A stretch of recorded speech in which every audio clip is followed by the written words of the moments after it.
Got some breaking news from college football. Alabama coach Nick Saban is retiring.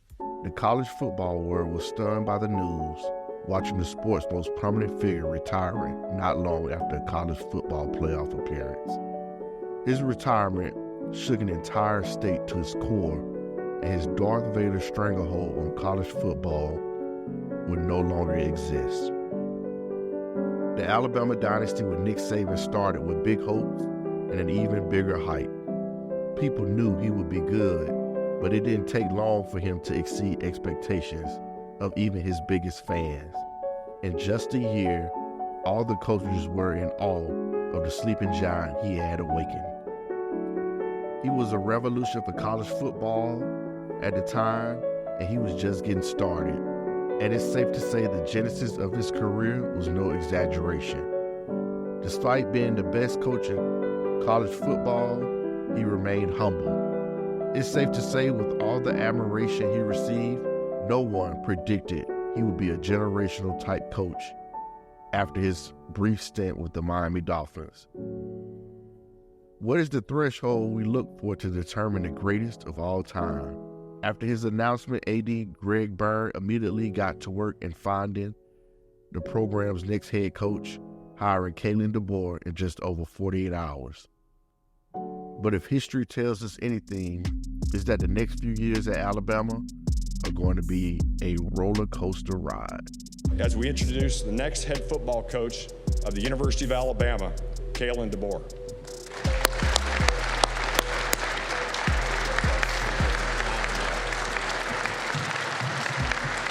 Is Alabama. All right, this is the big one here. Will the fans and the media be patient with Kalen Deboer? No.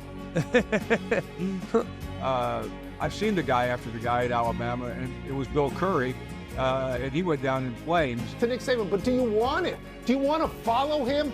I'm not sure you want to follow him. No. I'm not sure. People talked about Texas and Georgia at the top of the SEC, and then you get into the second tier, the Alabamas, the Tennessee, the LSU, Ole Miss, and then Missouri's.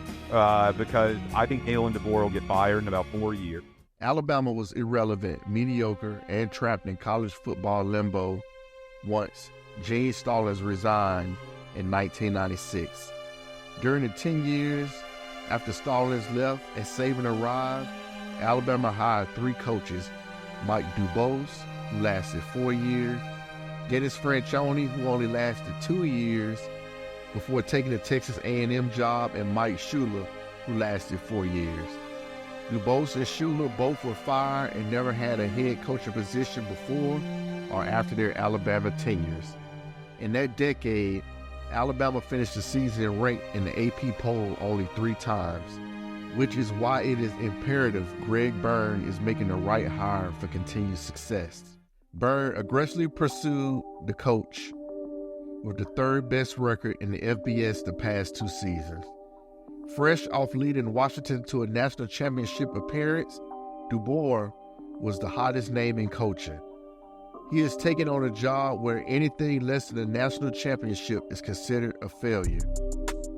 He is joining a university where winning is paramount, as greats like Wallace Wade, Frank Thomas, Bear Bryant, Gene Stallings, and Nick Saban captured 18 national titles. Saban won 10 games in every season except his first, so expectations for Deboer are Mount Olympus high. I think this is perfect for all parties except for Washington. Congrats to Kalen, who I love a lot, and congrats to Bama getting a great one. Every decision he makes will be under a microscope.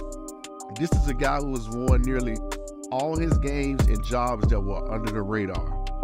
Deboer didn't receive widespread national attention until this past season when he led Washington to the college football playoff title game. Coach Deboer was off to a great start by bringing over the offensive staff from Washington and with the unheralded hire of South Alabama head coach as DC. Suddenly, Ryan Grubb departed for the Seattle Seahawks as the offensive coordinator, and he took the heralded offensive line coach Scott Huff with him, forcing Deboer to move tight ends coach Nick Sheridan to offensive coordinator. No one has ever questioned Deboer's X and O's acumen. At each stop, Deboer's offensive philosophy, predicated on capitalizing on open space for playmakers and the freedom for the quarterback, has been among the top in the country. However, a growing complaint for the new Crimson Tide coach is he doesn't have a Southern background nor any experience in the Southeastern Conference, and that will hurt him and his ability to recruit at a high level.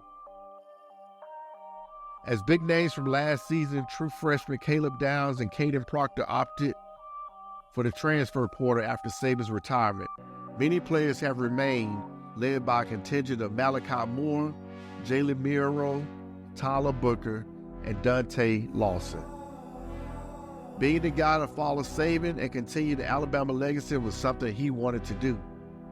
Deboer, fairly or not, will be judged against the almost impossible standard that Saban set.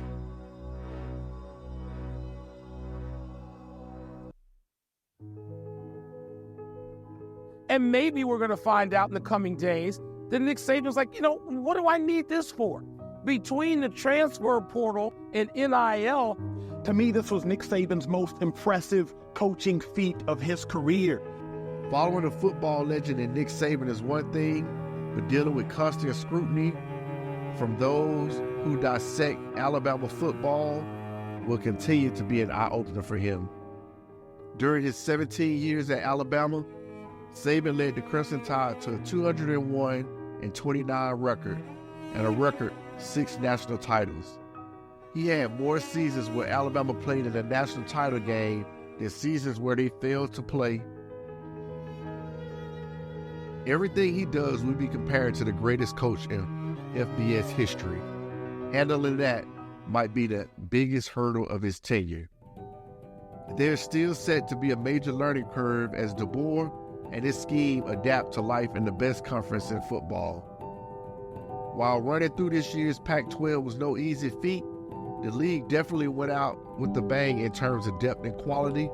The SEC is a different animal. A chapter of this sport is permanently closed. Saban was a winner, a leader, the bedrock of a championship program. He doesn't make excuses, leads by example, and would do anything to win. A man who is tormented by loss. You know it when you see it, and you know it when you don't. But unlike some fans, I don't think the door for Alabama is closed. Even with Saban gone, Alabama remains a storied program with a passionate fan base and an enviable financial position.